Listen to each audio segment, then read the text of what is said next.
I think your first feature is precious. It's precious because yes, you're not the best filmmaker in the world. And no, you're going to mess up and you don't have the luxury of a huge budget or a bunch of time or even a Exactly. experience. But that's what makes it amazing because you're finding that person while you do it. You're figuring out who you are and what you like and what's sustainable to you and what's important. And so I think I'm proud to call something my first feature because not everybody even gets to make one.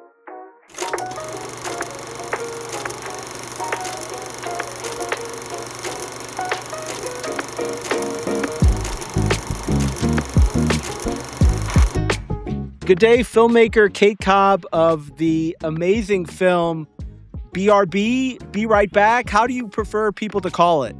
Originally, it was called Be Right Back. There's another film called Be Right Back that came out like a year or so ago. And I was like, you know what? Let's just get down to the nitty gritty and just be BRB. Everybody knows what it means. So the lawyers got involved. So That's right. Yeah. Cease and desist was a big thing. Yeah. I can't talk about it really right now.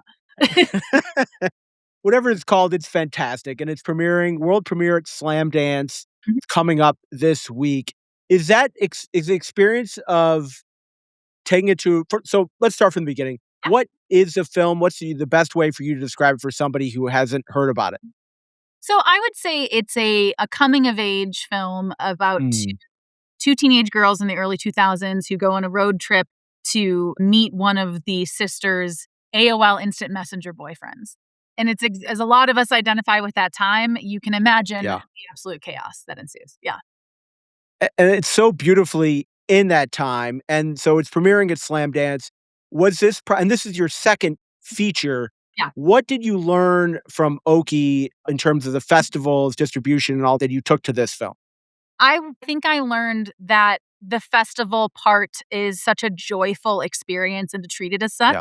It can be easy to get bogged down with all of the festival chaos, but I feel it truly film festivals, especially something as incredible as Slamdance, which is a festival that is made by filmmakers for filmmakers, a true indie fest that meeting your contemporaries and doing all of that is really what it's all about. And so I'm learning to take a lot of that joy with me. And I'm just so excited. I can't wait to get there. We're just going to have a blast. It's the best.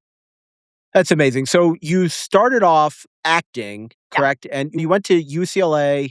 You started off with really acting. How did you know that you had a love for filmmaking? So I actually got my acting degree at DePaul in Chicago, at the school at DePaul. And I did that for many years, 10, 12, 15, 20. Who's counting? I did it for a lot of years. And I loved being an actor and I love digging into a role and all of that stuff. And I really felt pulled towards having a little bit more control. And I felt like I had a little bit more to share.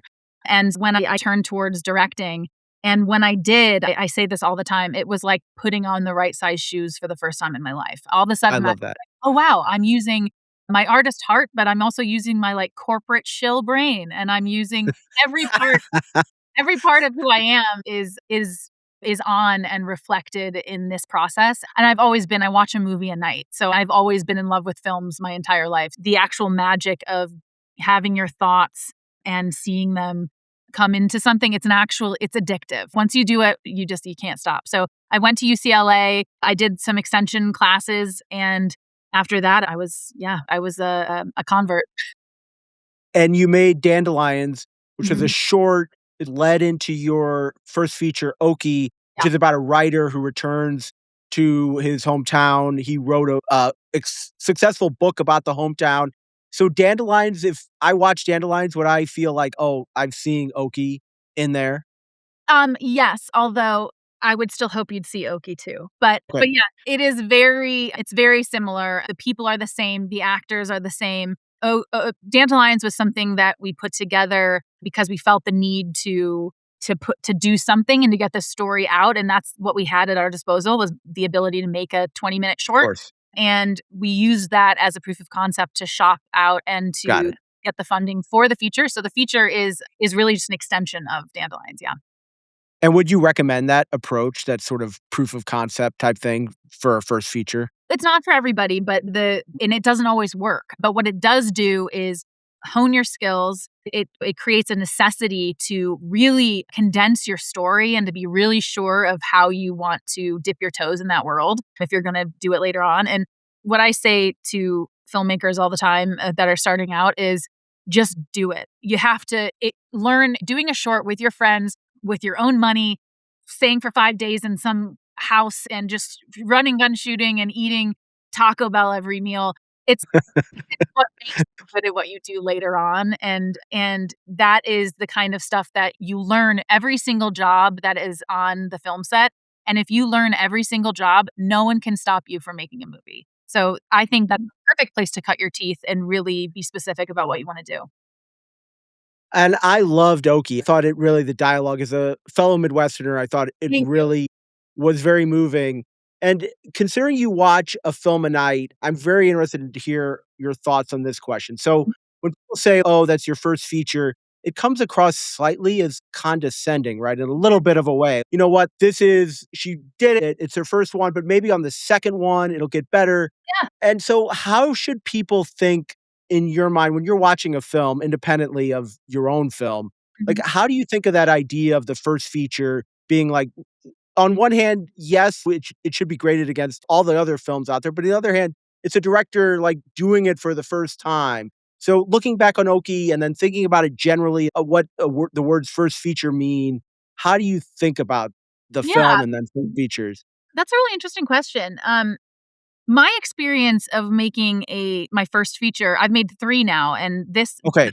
one, BRB being the second, and then I just shot a third, but the first film was everything that you would assume that a first film was. So I Right. never have a problem calling it my first film because it was absolutely terrifying, and I had no idea if I worked as hard as I could possibly work to get myself as prepared and be the most prepared person in the room, show up the first, leave the last.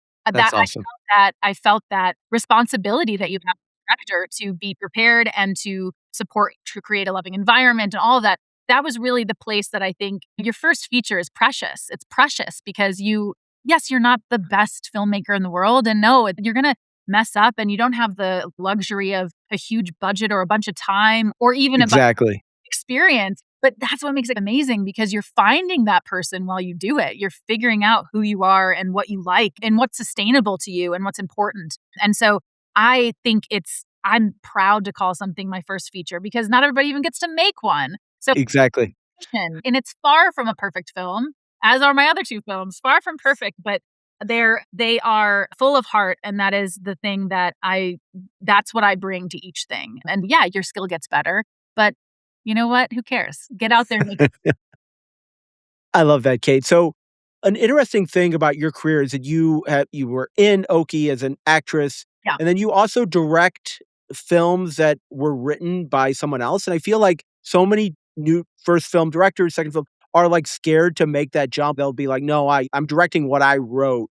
Yeah. Why are like? Is it just because you're able to connect with that script? What are your thoughts on like the writer director and how you've directed scripts written by other people? Yeah, interestingly, the first film I made was written by my creative partner, who's also my life partner, Kevin Yeah. Bigley, who is a and so he wrote that first film, which I directed. Then the second film was a film that neither of us wrote that was written by incredible writers Michael Waller and Sydney Blackburn. So I was hired for that. Then my third feature, my Kevin and I wrote together. So Okay, I awesome. I think I in no way feel like a finished product, and I think it's like a lot of in the filmmaking industry, it's like you're encouraged to be this like real slick finished product of an artist, and I will never claim to be that, and I enjoy the process, and part of me really wanted that was a goal of mine was to work on a movie and make a film that I did not write as Interesting. a challenge to see if that's something I like to do. Turns out I like every aspect of all of it. Um, that's lucky. But it brings its own challenges, but I found that to be a really interesting and really important challenge to rise to for myself to understand the whole picture as I keep making films. Yeah. And if a director out there is listening to this and is scared of that, what would you tell like, how were you able to know that you connected with the script and know that you were able to tell that story? First of all, I would say fear is a huge part of it. It never goes away. And So get comfortable, make her a seat beside you. But I think for me, when I read the script, the main character, or the older sister, one of our main characters, Dylan, played by Zoe Coletti, she's 19 in the script, and it takes place in about 2006.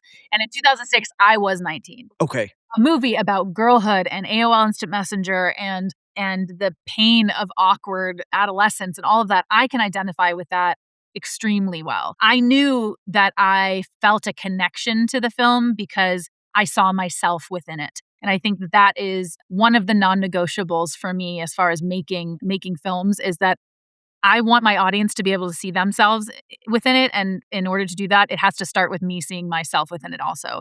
And so that's what I would say, is that if you can, even if it's a relationship or if it's a flaw or it's an experience, if you can lock into that kind of personal experience of being a human, like that's all it takes. That's Yeah. the grain of sand you need. And you bring up Zoe Coletti, which the acting is phenomenal in this. And I'll tell you, like, so you watch a film a night, so you probably know this, but like when I see a pitch or a film where it says, "Oh, we've got somebody with a huge YouTube following," which Zoe has, like Mhm. I'm thinking, Kate, it's gonna be not great because like it's seriously because Yeah. that was how it was made. They found somebody who wants to get into acting. It got made because they knew that it could do that. This is not the case here. Zoe can act, and so was it your acting experience, like, you knew that this is not just somebody who comes from YouTube, like, just being like, "Oh, I wanna get into to acting," like, this is actually gonna be a quality this is gonna Yeah. work, the And film. like anybody, Zoe's a multifaceted person, and she's been acting since she was a kid, and she has Yeah, always been an incredible actor. And her YouTube, I would hope, would be a part of what makes her and is looked at as something she's very good at and she enjoys, and it's an aspect of who she is, and it shouldn't take away from anything, her talent in any way. yeah. That said, I did not even know about her YouTube following. I had no idea about that when I Interesting. cast her. So it had nothing to do with my choices. And I think it can be easy to feel, as filmmakers who grew up in a time like that, we didn't have the YouTubers and the influencers Right. a part of our lives. It can feel scary for that to be in addition to what's going on. But I think you have to realize that's the world we're living in. And I choose people based on the quality of their character and their talent level. And so anything else that's going on, that doesn't matter to me. And she's incredible in every aspect that she chooses to work in. I completely agree. Have you found classmates at UCLA and other people that you work with have had that issue though of casting of we need to either show their social media profile or show like something, even though it's completely Yeah, different than their talent level? absolutely. I would, as an actor, I am not a Oh yeah, person. And as an actor, it was like, how are you going to cast this person? And you learn to absolutely resent it because you're like, oh, because right. I'm not like duck lipping on, does that make me I have a classical theater degree, but that doesn't. Exactly. Yeah, certainly. It makes things more difficult. And like I was saying before, I would hate for that to be any sort of reason why a following, people can buy those. I would Yeah. hate for that Yeah, to be exactly. a definitive reason why somebody is cast. While it shouldn't be something that keeps them from getting cast, it also shouldn't be the reason. 1,000%. I think that we can, the most important thing in my opinion is to shut off the noise and to see if you can authentically connect with those actors and see if you think that they can authentically connect with the character. And that's all there is for me. I love that so much, Kate. So BRB premiering at Slamdance, do you have and you said be more joyful through this whole process because I'm sure the process with OKIE was slightly stressful. So Really? your thoughts on distribution for the film? I run a podcast talking with directors who often people can't see the film that I'm talking with. Have you thought like about the distribution part and when general audiences can see the film? Yeah, the distribution part, it's like part of the conversation from the get-go, unfortunately, because it's not a fun Yeah. conversation usually. Right. It's daunting, it's absolutely a learning process, it's an uphill battle, it's all of those things. Yeah, what you hope for the film is that you find people that want to invest in that film in the same way that you did, whether that's Yeah. financially or emotionally, whatever it is.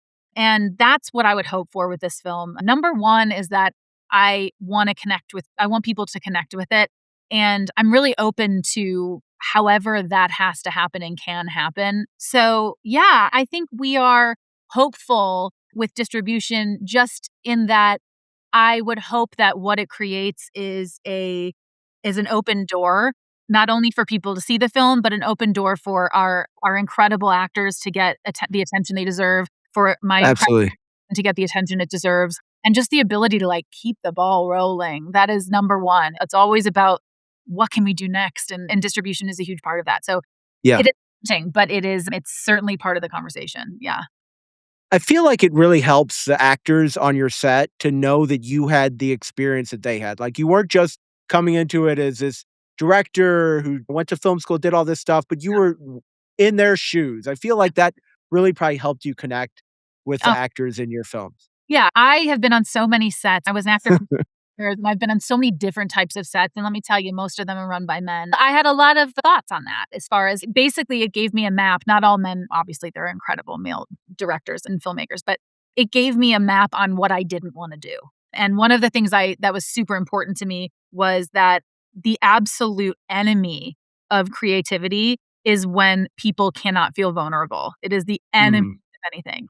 And a lot of actors have trouble, even though it seems counterintuitive because it's a vulnerable career and you have to be so emotional. right. But a lot of actors are terrified to be vulnerable because they feel as if they fail, they're wasting everybody's time. They're going to get kicked off the set. What if I forget my line? What if I, and that is for me as an actor, I found that to be crippling. It was so important to me to do a good job and be that I wasn't able to fully release into a role. And so that is something that having a loving and supportive and patient and free set. While I'm very strict with how things are run, but I, as far as like the creativity goes, I always say the best idea in the room wins. It doesn't matter if it comes from the boom op. It doesn't matter if it Oh, I love that.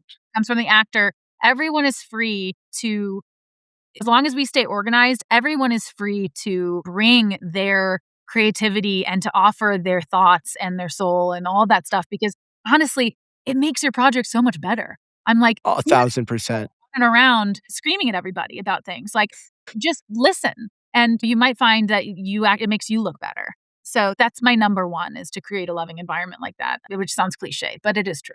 No, that speaks to my heart, and that's great leadership, Kate. So you mentioned your life partner, Kevin Bigley. You run a company to get production company in the ride together.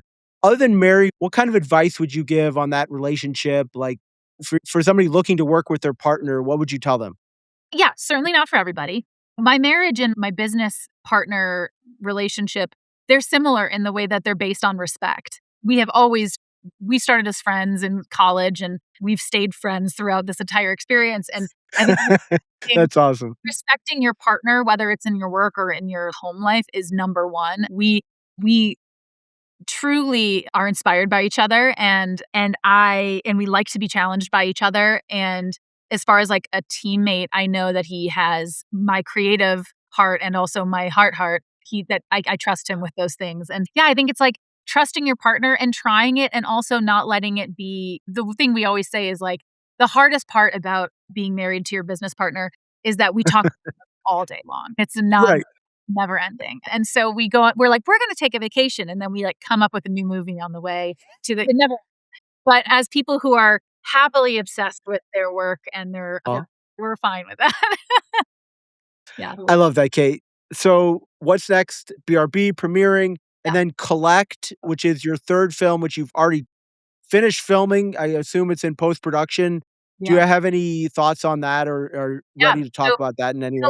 Collect is its own. I can't say too much about it, but Collect is a Sure. found footage film. I would say it's a very dark comedy. There's a little horror, a little sci-fi. We got all of our crew together and made it for no money. And Ooh. it was absolutely, we shot it in a week and it was absolutely the most incredible filmmaking experience of my life. I had the best time and I cannot wait for that to be out there.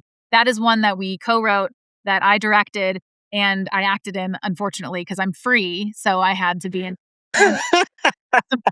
self, but it was I'm also editing this one. It's my first feature that I'm editing. So Wow, Kate. that was a huge part of why we wanted to make this is that was important to me to get that experience under my belt. So That part's scary too, but like I said, make a seat for fear. This is where she works too. So, yeah, I'm really excited about that one. So we're hoping in the next few months, once the dust settles with BRB, I'll be able to finish her up. Is there a job on a set that you haven't taken yet that you want to take? Honest to God, I don't think that there is. I don't think that there is. I think I've catered my own things. I'm blow drying people's hair and holding the boom and Wow.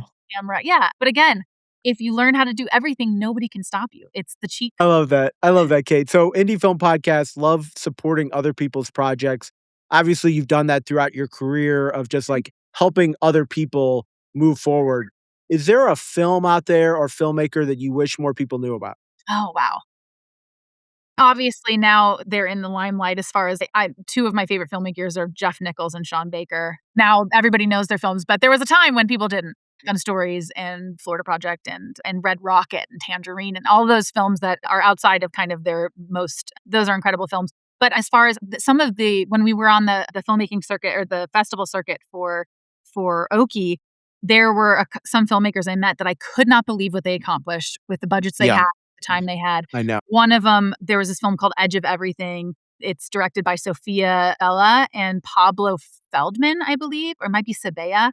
They're incredible. That film is incredible. They are also partners who make their films, and the movie was astounding. Also, Jordan Knoll wrote this, or he directed this movie written by Hudson Phillips. It's called Guacamole Yesterdays. It's an incredible film. I stay in contact with them, and so I highly recommend go look for those two, Edge of Everything and Guacamole Yesterdays, two incredible films. I love that. And I heard a story today from a director who did Mhm. Suleiman's Story, and he talked about how a tweet from Sean Baker got him distribution. So it's just nuts to hear that kind of power and to Let be me able get to in there. get things. I got his number on here. I'll just call him up, see if he throw a tweet my. Right. I'm hopeful you'll have that power next, Kate. So if somebody wants to keep track of your work, what's the best way to do it? A website, Instagram? Yeah, katecobbfilms.com is my website. Find me on Instagram, the Kate Cobb. I'm out there. As much as I struggle with being good at social media, you can find me there. And I love to hear from filmmakers at every different avenue and every different level. So yeah, drop me a line. Awesome. Kate Cobb, Okie, BRB, and then sometime Some soon collect almost every job on a film set. So I won't just put, say, director, but awesome person. Thanks for joining me today on the podcast. Thank you so much for having me. This was great.